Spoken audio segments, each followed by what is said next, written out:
नमस्कार दोस्तों, welcome back to my channel Sunny education.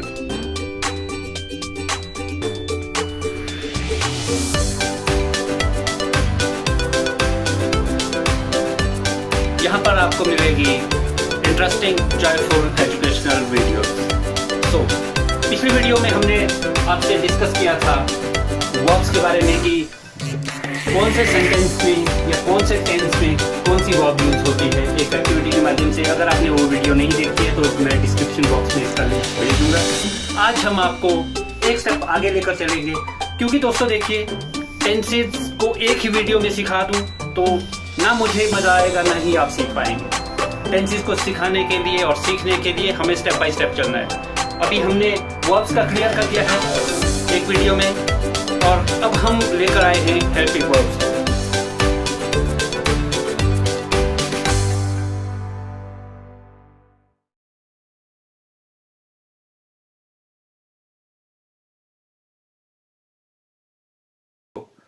तो हेल्पिंग वर्ब की पहचान क्या होती है कि एक वर्ब को हेल्प कर रही है।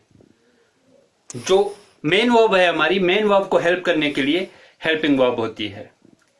तो इसको हम एक टेबल के माध्यम से सीखने की कोशिश करेंगे।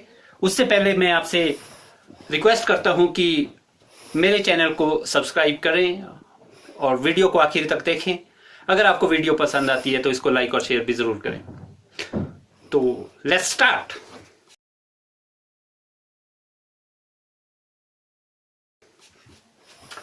ये देखिए, हेल्पिंग वर्ब के लिए मैंने चार्ट बनाया है। जिस तरह से हमने वर्ब्स के लिए टेंसेस का चार्ट बनाया था, वैसे ही हेल्पिंग वर्ब का भी मैंने चार्ट बनाया है, जिसमें आपको पता है टेंसेस 3 टाइप्स के होते हैं: प्रेजेंट, पास्ट एंड फ्यूचर। ये बात हम पिछली वीडियो में कह चुके हैं। और हर टेंस के जो है 4 पार्ट्स होते हैं: indefinite, continuous, perfect and perfect continuous. अब सेंटेंसेस की बात करें तो 3 टाइप ऑफ सेंटेंसेस होते हैं, जिसमें अफर्मेटिव सेंटेंसेस होते हैं या उनको हम असर्टिव सेंटेंसेस कहते हैं, और नेगेटिव सेंटेंसेस होते हैं और इंटेरोगेटिव सेंटेंसेस होते हैं। तो यहाँ पे जब हेल्पिंग वर्ब की बात करते हैं तो एक बात क्लियर कर दें कि जो नेगेटिव और इंटेरोगेटिव सेंटेंसेस होते हैं उसमें एक ही हेल्पिंग वर्ब आती है। आई मीन टू से, जो हेल्पिंग वर्ब आपकी नेगेटिव सेंटेंस में आ रही होगी, इंटेरोगेटिव में सोचने की जरूरत नहीं है कि अगर हमसे क्वेश्चन पूछा गया है तो उसमें हम कौन सी हेल्पिंग वर्ब यूज करेंगे, तो वहां भी वही हेल्पिंग वर्ब यूज होगी। इसलिए मैंने इस टेबल में आप देख सकते हैं कि नेगेटिव और इंटेरोगेटिव को मैंने एक साथ लिखा है, क्योंकि नेगेटिव और इंटेरोगेटिव में हेल्पिंग वर्ब सेम आती है। अब देखिए, पहले हम बात करेंगे प्रेजेंट इंडेफिनेट की। प्रेजेंट इंडेफिनेट टेंस में, इसमें अफर्मेटिव सेंटेंसेस की बात करें तो इसमें कोई भी हेल्पिंग वर्ब नहीं आती। मैं आपको थोड़ा सा इसको जूम करके दिखाता हूं।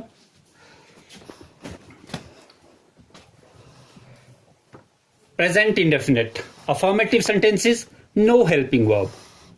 जबकि नेगेटिव और इंटेरोगेटिव की बात की, मैंने कहा एक ही हेल्पिंग वर्ब आती है। तो नेगेटिव और इंटेरोगेटिव सेंटेंसेस में हेल्पिंग वर्ब है डू और डज। इसको याद रखिएगा। जब प्रेजेंट इंडेफिनेट की बात करेंगे तो अफर्मेटिव सेंटेंसेस में नो हेल्पिंग वर्ब, और नेगेटिव और इंटेरोगेटिव सेंटेंसेस में डू और डज। अब इनको यूज कैसे करना है डू और डज को, ये मैं आपको बाद में बताऊंगा। पहले आगे चलते हैं कंटिन्यूअस। प्रेजेंट कंटिन्यूअस टेंस में जो हमारी हेल्पिंग वर्ब रहेगी वो रहेगी इज, एम, आर। ये नेगेटिव हो, इंटेरोगेटिव हो, अफर्मेटिव सेंटेंसेस हो, इसमें हेल्पिंग वर्ब इज, एम और आर। अब इसके भी यूजेस मैं आपको बाद में बताने जा रहा हूं कि सब्जेक्ट के हिसाब से किस तरह यूज होते हैं। अब प्रेजेंट परफेक्ट पे जाते हैं तो परफेक्ट में हेल्पिंग वर्ब है हमारे पास हैव और हैज, और परफेक्ट कंटिन्यूअस का तो सोचना ही नहीं है, क्योंकि जो भी परफेक्ट में हेल्पिंग वर्ब आएगी, जब हम परफेक्ट कंटिन्यूअस में जाएंगे किसी भी टेंस में, तो उस हेल्पिंग वर्ब के साथ बीन यूज हो जाएगा। अगर हम प्रेजेंट परफेक्ट की बात कर रहे हैं तो हैव और हैज के साथ आगे बीन यूज हो जाएगा। वैसे ही हम नेक्स्ट टेंस पे चलते हैं, पास्ट। पास्ट इंडेफिनेट में इसमें भी सेम प्रेजेंट की तरह अफर्मेटिव सेंटेंसेस में कोई भी हेल्पिंग वर्ब यूज नहीं होती है। और जब हम नेगेटिव और इंटेरोगेटिव सेंटेंसेस की बात करें तो नेगेटिव और इंटेरोगेटिव सेंटेंसेस में डिड यूज होता है। अब कंटिन्यूअस पे जाएंगे तो पास्ट कंटिन्यूअस टेंस के सेंटेंसेस में नेगेटिव सेंटेंसेस और अफर्मेटिव सेंटेंसेस दोनों में वॉज और वर हेल्पिंग वर्ब यूज होगी। और जब हम परफेक्ट पे जाएंगे तो हैड यूज होगा, हैड। और परफेक्ट कंटिन्यूअस की जो मैंने बात की है कि जो भी आपकी परफेक्ट में वर्ब होगी उसमें बीन यूज करते हैं हम जब भी परफेक्ट कंटिन्यूअस, इसलिए परफेक्ट कंटिन्यूअस का टेंशन नहीं होती है।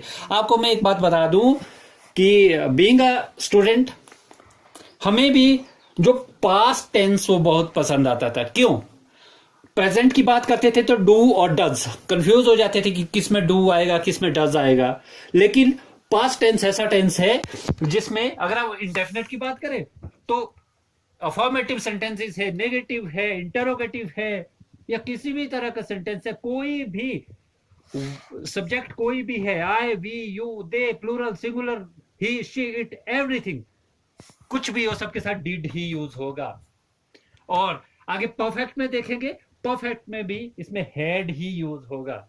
किसी भी तरह का सब्जेक्ट हो कोई टेंशन नहीं है, सिर्फ आपको ये याद रखना है कि पास्ट टेंस जब है तो इंडेफिनेट में डिड यूज होगा और परफेक्ट में हैड यूज होगा।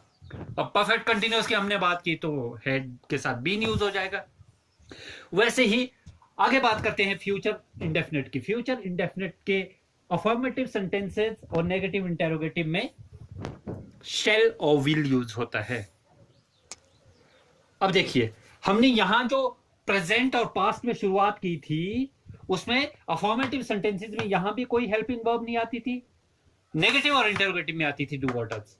पास्ट में भी अफर्मेटिव में कोई हेल्पिंग वर्ब नहीं आती थी, लेकिन फ्यूचर में जाते हैं तो हेल्पिंग वर्ब आती है, इस बात को याद रखना, शैल और विल। अब जब प्रेजेंट में हम इंडेफिनिट से आगे कंटिन्यूअस में जाते थे तो यहां तो कोई हेल्पिंग वर्ब होती नहीं थी, यहां हमारा इज एम आर आ जाता था।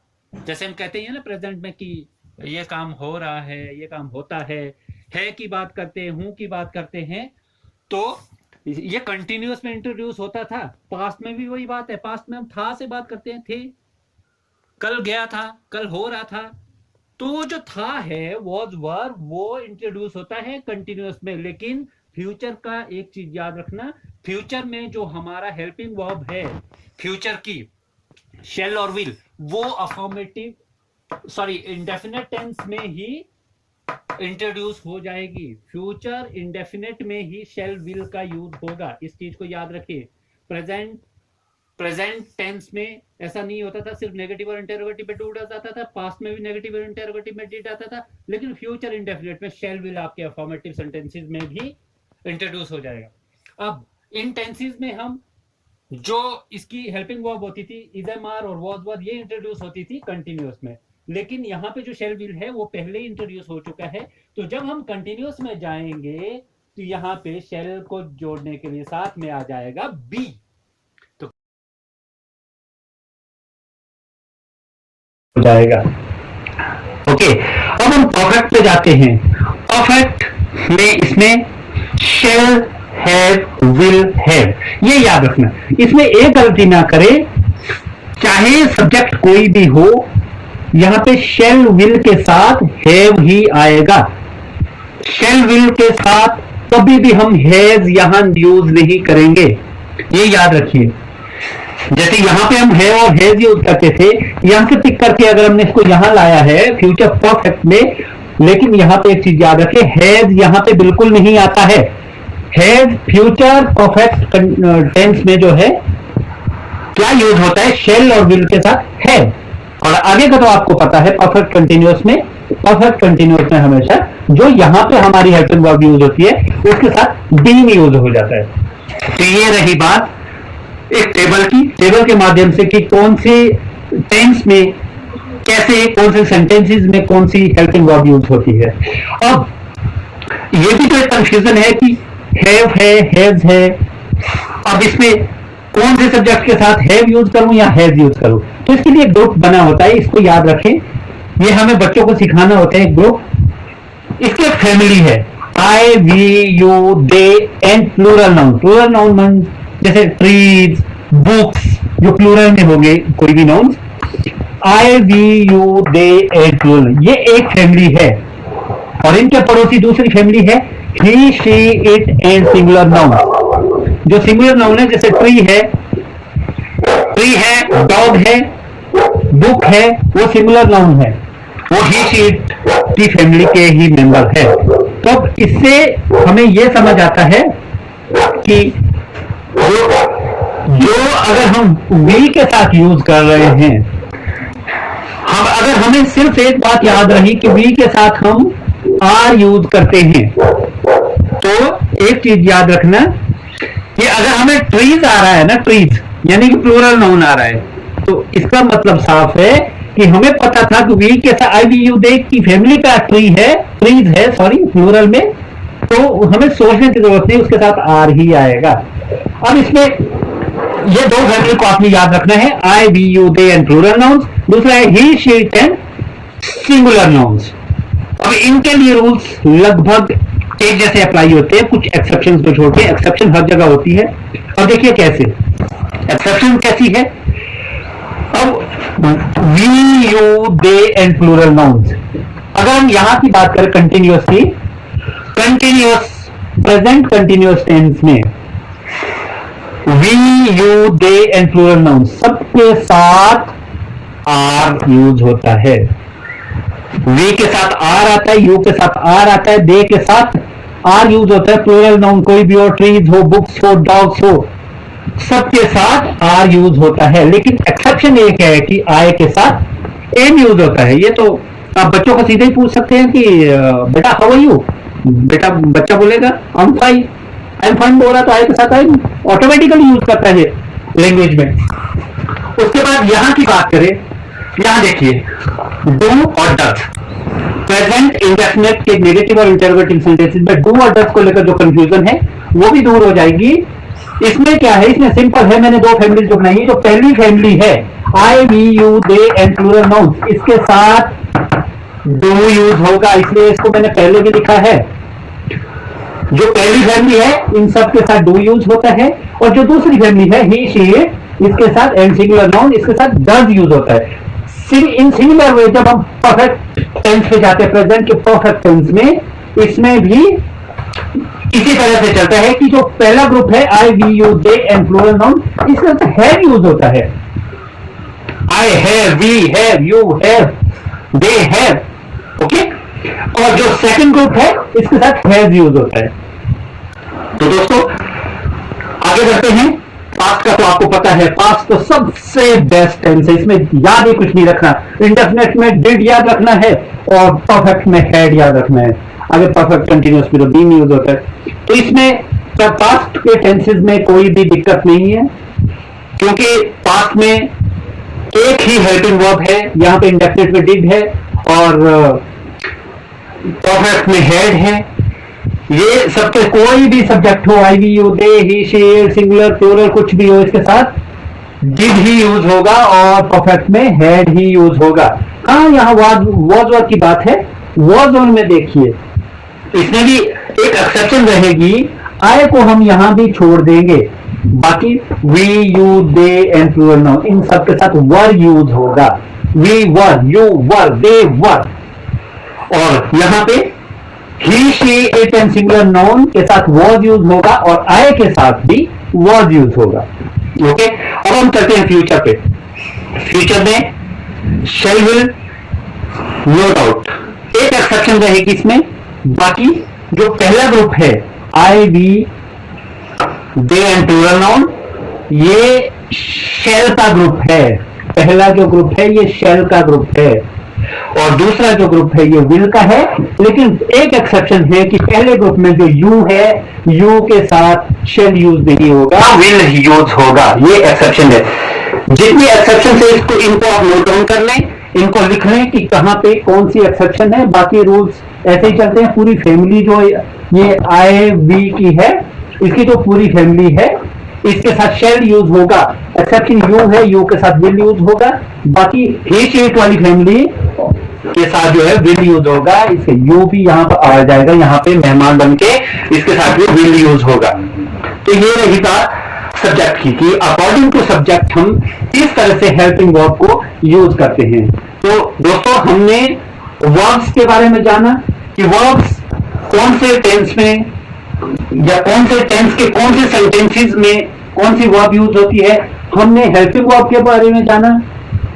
अब टेंसेस पे और आगे सेंटेंस मेकिंग अभी रहती है कि सेंटेंस मेकिंग किस तरह से होती है, क्योंकि अगर हम बच्चों को सीधे ही रूल्स दे दे, बेटा इसका जो प्रेजेंट इंडेफिनिट का रूल है subject plus verb plus object, अगर हम सीधे रूल देंगे and he doesn't know anything about subject, he doesn't know anything about verb, तो या हेल्पिंग वर्ब की बात करो उसको पता ही नहीं है हेल्पिंग वर्ब क्या है, तो बच्चा कुछ नहीं कर पाएगा। इसलिए हम स्टेप बाय स्टेप चलने की कोशिश कर रहे हैं। सेंटेंस मेकिंग से पहले रूल्स रेगुलेशन फॉर्मेशन से पहले जो रूल्स फॉर्मेशन होती है सेंटेंस मेकिंग की, उससे पहले हमने सीखा कि वर्ब एक्चुअल में होती क्या और किस तरह से वर्ब को यूज किया जाएगा कौन से टेंस में, और किस तरह से हेल्पिंग वर्ब को यूज किया जाएगा। अगर आपने वर्ब से रिलेटेड मेरी वीडियो नहीं देखी है तो मैं इसका लिंक भी आपको डिस्क्रिप्शन बॉक्स में दे दूंगा कि वर्ब